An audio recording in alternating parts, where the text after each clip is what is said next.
ದಾವಣಗೆರೆ ದಂಗಲ್ ದಿನಕ್ಕೊಂದು ತಿರುವು ಪಡಿತಾ ಇದೆ. ದಕ್ಷಿಣದ ಕಿಚ್ಚು ಕೈಪಡಿಯಲ್ಲಿ ದೊಡ್ಡ ಮಟ್ಟದಲ್ಲಿ ಕಿಚ್ಚು ಹೊತ್ತಿಸ್ತಾ ಇದ್ದು, ಸಿಎಂ ರಾಜಕೀಯ ಕಾರ್ಯದರ್ಶಿ ಸ್ಥಾನದಿಂದ ನಜೀರ್ಗೆ ಕೋಕ್ ಕೊಟ್ಟ ಬೆನ್ನಲ್ಲೇ ಅಬ್ದುಲ್ ಜಬ್ಬಾರ್ರನ್ನ ಪಕ್ಷದಿಂದಲೇ ಕಿಕ್ಔಟ್ ಮಾಡಿ ಮಹತ್ವದ ಆದೇಶ ಹೊರಡಿಸಲಾಗಿದೆ.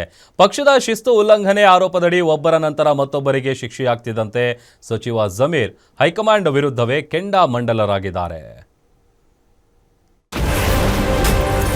ನಸೀರ್ ಅಹಮದ್ಗೆ ಕೋಕ್, ಅಬ್ದುಲ್ ಜಬ್ಬಾರ್ನನ್ನ ಕೈಬಿಟ್ಟ ಪಕ್ಷ.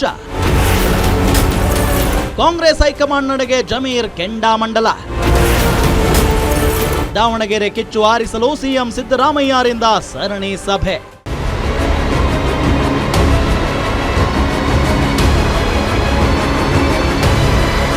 ದಾವಣಗೆರೆ ದಕ್ಷಿಣ ಕ್ಷೇತ್ರದ ಉಪಚುನಾವಣೆ ಫಲಿತಾಂಶಕ್ಕೂ ಮುನ್ನವೇ ಕಾಂಗ್ರೆಸ್ನಲ್ಲಿ ಮಹತ್ವದ ಬೆಳವಣಿಗೆಗಳು ನಡೆಯುತ್ತಿವೆ. ಟಿಕೆಟ್ ವಿಚಾರಕ್ಕೆ ಆರಂಭವಾಗಿ ಇದೀಗ ನಾಯಕರ ತಲೆದಂಡ ತನಕ ಬಂದು ನಿಂತಿದೆ. ಪಕ್ಷ ವಿರೋಧಿ ಚಟುವಟಿಕೆ ಮಾಡಿದ ಬೆನ್ನಲ್ಲೇ ಎಐಸಿಸಿ ಹಾಗೂ ಕೆಪಿಸಿಸಿ ದಿನಕ್ಕೊಂದು ಕ್ರಮ ಕೈಗೊಳ್ಳುತ್ತಾ ಇದೆ. ಮೊದಲಿಗೆ ಪರಿಷತ್ ಸದಸ್ಯ ಅಬ್ದುಲ್ ಜಬ್ಬಾರ್ ಅಲ್ಪಸಂಖ್ಯಾತರ ಘಟಕಕ್ಕೆ ನೀಡಿದ ರಾಜೀನಾಮೆ ಸ್ವೀಕೃತವಾಗುತ್ತಿದ್ದಂತೆ ಸಿಎಂ ರಾಜಕೀಯ ಕಾರ್ಯದರ್ಶಿ ಸ್ಥಾನದಿಂದ ನಸೀರ್ ಅಹಮದ್ಗೆ ಕೋಕ್ ಕೊಡಲಾಗಿತ್ತು. ಇದೀಗ ಎಂಎಲ್ಸಿ ಅಬ್ದುಲ್ ಜಬ್ಬಾರ್ರನ್ನ ಪಕ್ಷದಿಂದಲೇ ಅಮಾನತು ಮಾಡಿ ಆದೇಶ ಹೊರಡಿಸಲಾಗಿದೆ. ನಮ್ಮ ಕಡೆಯಿಂದ ಅಸಿಸ್ಟ್ ಎಲ್ಲೂ ಆಗಿಲ್ಲಲ್ಲ. ಇವರು ನಮಗೆ ಶಿಸ್ತಿನ ಕ್ರಮ ತಗೋಬೇಕಾದ್ರೆ ನಾನು ಎಲ್ಲರೂ ಅಸಿಸ್ಟ್ ಮಾಡಿರ್ಬೇಕಲ್ಲ. ಅಸಿಸ್ಟ್ ಎಲ್ಲೂ ನನ್ನ ಕಡೆಯಿಂದ ಆಗಿಲ್ಲ.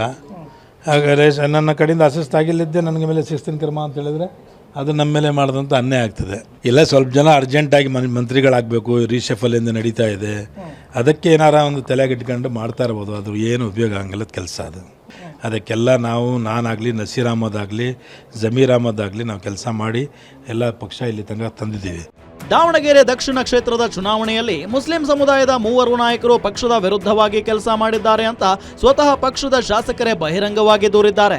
ಹೀಗಾಗಿ 3 ನಾಯಕರ ಪೈಕಿ 2 ವಿರುದ್ಧವಾಗಿ ಪಕ್ಷ ಕಠಿಣ ಕ್ರಮ ಕೈಗೊಳ್ಳುವ ಮೂಲಕ ಪಕ್ಷದಲ್ಲಿ ಶಿಸ್ತು ಕಾಪಾಡಲು ಮುಂದಾಗಿದೆ. ಆದರೆ ಸಚಿವ ಜಮೀರ್ ಅಹಮದ್ ವಿರುದ್ಧವೂ ಕೇಳಿ ಬಂದಿರುವ ಆರೋಪಕ್ಕೆ ಸಿಎಂ ಭೇಟಿ ಮಾಡಿ ಸಮಜಾಯಿಸಿ ನೀಡಿರುವ ಸಚಿವ ಜಮೀರ್ ಅಹಮದ್ ಖಾನ್ ರೋಷಾವೇಶಗೊಂಡು ನಾನೇನು ಮೋಜು ಮಸ್ತಿ ಮಾಡಲು ಕೇರಳಕ್ಕೆ ಹೋಗಿರಲಿಲ್ಲ, ಹೈಕಮಾಂಡ್ ನೀಡಿದ ಜವಾಬ್ದಾರಿ ನಾನು ನಿಭಾಯಿಸಿರುವೆ ಅಂತ ಗುಡುಗಿದ್ದಾರೆ. ಈಗ ನನಗೆ ಜವಾಬ್ದಾರಿ ಏನೇನು ಕೊಟ್ಟರು ಪಕ್ಷದ ವತಿಯಿಂದ, ನಾನು ಎಲ್ಲೋ ಮೋಜು ಮಸ್ತಿ ಮಾಡೋಕ್ಕೆ ಕೇರಳಕ್ಕೆ ಹೋಗಲಿಲ್ಲ. ನನಗೆ ಜವಾಬ್ದಾರಿ ಸ್ಟಾರ್ ಕ್ಯಾಂಪೇನ್ ಆಗಿಬಿಟ್ಟು ಕೇರಳ ಜವಾಬ್ದಾರಿ ಕೊಟ್ಟಿದ್ರು. ಅದು 8 ಡಿಸ್ಟಿಕ್ ಕೊಟ್ಟಿದ್ರು. 8 ಡಿಸ್ಟಿಕ್ ಕೊಟ್ಟಿದ್ರು. ನನಗೆ ಆ್ಯಕ್ಚುಲಿ 7ನೇ ತಾರೀಕುವರೆಗೂ ಇತ್ತು.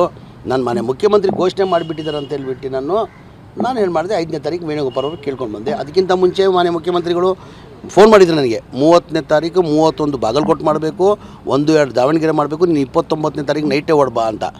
ದಾವಣಗೆರೆ ದಂಗಲ್ ವಿಚಾರವಾಗಿ ಸಿಎಂ ಸಿದ್ದರಾಮಯ್ಯ ಆಪ್ತರ ವಿರುದ್ಧವಾಗಿಯೇ ಕ್ರಮ ಕೈಗೊಳ್ಳುತ್ತಾ ಇದ್ದಂತೆ ಸಿಎಂ ಆಪ್ತ ಮಾಜಿ ಸಚಿವ ಕೆಎನ್ ರಾಜಣ್ಣ ಕೆಪಿಸಿಸಿ ಅಧ್ಯಕ್ಷರ ವಿರುದ್ಧವೇ ಕಿಡಿಕಾರಿದ್ದಾರೆ. ಹಿಂದೆ ರಾಹುಲ್ ಗಾಂಧಿ ಸದ್ಗುರು ಯಾರು ಅಂತ ಹೇಳಿದವರ ಜೊತೆಗೆ ಡಿಕೆ ಶಿವಕುಮಾರ್ ವೇದಿಕೆ ಹಂಚಿಕೊಂಡಿದ್ರು. ದೊರೆ ಮಾಡಿದ್ದಕ್ಕೆ ದಂಡ ಇಲ್ಲ ಅನ್ನೋ ಗಾದೆ ಮಾತಿನಂತಾಗಿದೆ ಅಂತ ರಾಜಣ್ಣ ಕಿಡಿಕಾರಿದ್ರು. ಕಾಂಗ್ರೆಸ್ ಪಕ್ಷ ಅಂದ್ರೆ ಶಿಸ್ತಿನ ಪಕ್ಷ. ಈ ಶಿಸ್ತು ಜಾರಿ ಮಾಡುವಾಗ ಈಗ ಸದ್ಗುರು ರಾಹುಲ್ ಗಾಂಧಿನ ಹೇಳಿದ್ರು. ಯಾರು ನನಗೆ Rahul Gandhi I don't know who is Rahul Gandhi ಅಂತ ಹೇಳಿದ್ರು. ಅವನ ಜೊತೆನಲ್ಲಿ ಹೋಗಿ ಕೂತ್ಕೊಂಡಿದ್ದಕ್ಕೆ ಶಿಸ್ತು ಮೀರೋದಿಲ್ವಾ? ಅಂಥದ್ದೆಲ್ಲ ಈಗ ದೊರೆ ಮಾಡಿದ್ದಕ್ಕೆ ದಂಡ ಇಲ್ಲ ಅಂತಕ್ಕಂಥದ್ದು ಗಾದೆ ಇದೆ. ವೇದಗಳು ಸುಳ್ಳಾದರೂ ಗಾದೆಗಳು ಸುಳ್ಳಾಗೋದಿಲ್ಲ. ಈಗ ಆ ಥರ ನಡೀತದೆ, ನಡವಳಿಕೆನೂ ಹಂಗೆ ಇದ್ದಾವೆ.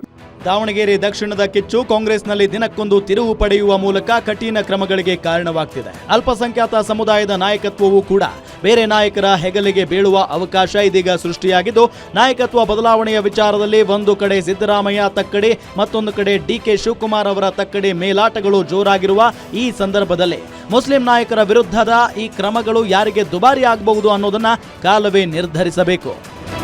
Veeresh Udani, political bureau, guarantee news, Bengaluru.